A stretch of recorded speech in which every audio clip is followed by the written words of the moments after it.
कहानी की शुरुआत होती है एक बहुत ही दूर के प्लेनेट से।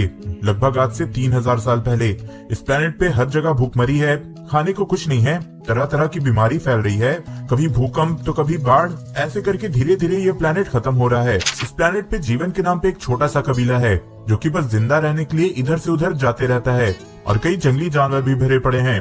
कबीले वाले काफी ज्यादा धार्मिक हैं और वो इतने बुरे हालात में भी भगवान पे आस्था रखे हुए हैं। और इसी कबीले का हिस्सा है गौर, जिसके आंखों के सामने बचपन में ही उसकी माँ को कुछ जंगली जानवरों ने मार दिया। जब वो बड़ा हुआ तो उसकी पत्नी एक भूकंप के चलते मर गई। उसके गोद में ही उसके बच्चों ने भूख प्यास से दम तोड़ दिया। सब कुछ से हार के अपने बच्चों को खोने के बाद दुख और गुस्से में उसने अपने लोगों के बीच बोल दिया कि उनका भगवान स्वार्थी है, जो कि सिर्फ अपने बारे में सोचता है, उनके बारे में नहीं। वो उनकी प्रार्थना नहीं सुनता। ये सब सुन के धार्मिक कबीले वालों को बहुत ज्यादा गुस्सा आता है और वो उसे अपने कबीले से निकाल देते हैं और उसे अपने हाल पे छोड़ देते हैं। गौर उस दिन के बाद से इधर उधर भटकने लगा। कबीले वालों का साथ ना होने के कारण वो अपनी आखिरी सांस गिन रहा था। उसका अंत नजदीक था। इसी तरह भटकते भटकते कुछ दिन बाद गौर को दो गॉड्स आसमान में दिखे, वो भी एक दूसरे से लड़ते हुए। एक ने गोल्डन कलर का आर्मर पहना था और एक ने ब्लैक कलर का आर्मर। ब्लैक कलर आर्मर पहने हुए कोई और नहीं बल्कि नल था। दोनों ही बुरी तरह से घायल थे।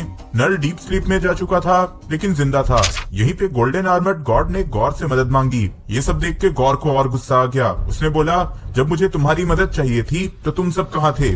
और गुस्से में उसने पास ही गिरा नेक्रोसॉर्ड उठाया और उस घायल गॉड को मार दिया। इसी तरह से उसे नेक्रोसॉर्ड से और भी ज्यादा पावर्स मिल गए और उसने कसम खाया कि वो हर उस गॉड को मार देगा जिसने कि उसकी प्रार्थना को कभी नहीं सुना। यहीं से वो एक अपने सफर पे निकल पड़ा जहाँ वो सारे गॉड्स को ढूंढ रहा था जिसने कि उसके प्लेनेट को बर्बाद किया था, जैसे कि God of fear, God of chaos, God of plagues, God of earthquake. ऐसे ऐसे करके उसने हजारों गॉड को मार दिया और उसका नाम पड़ा गौर द गॉड बुचर। इसके बाद उसका सामना हुआ गॉड ऑफ थंडर थॉर से, जहाँ उनकी फाइट भी बहुत बड़ी चली, बट अल्टीमेटली थॉर ने गौर को मार दिया।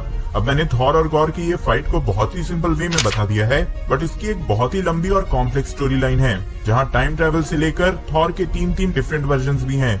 बस इतना समझ लो कि इन द एंड थॉर ने गौर को मार दिया था। गौर को मारने के बाद थॉर को ये रियलाइज जरूर हो रहा था कि गौर जो भी कह रहा था उसमें उसके जैसे गॉड्स की भी गलती है, लेकिन उसे पूरा भरोसा नहीं था। लेकिन निक फ्यूरी, जिनके पास उस टाइम आई ऑफ वॉचर के पावर्स थे, उन्हें यूनिवर्स के सारे सीक्रेट्स पता थे और उन्होंने धीरे से थॉर के कान में बोल दिया कि गौर सही था। और यहीं पे थॉर के हाथ से हैमर नीचे गिर गया और वो अनवर्दी हो गया। तो एक तरह से इनडायरेक्टली ही सही, लेकिन गौर की जीत हो गई।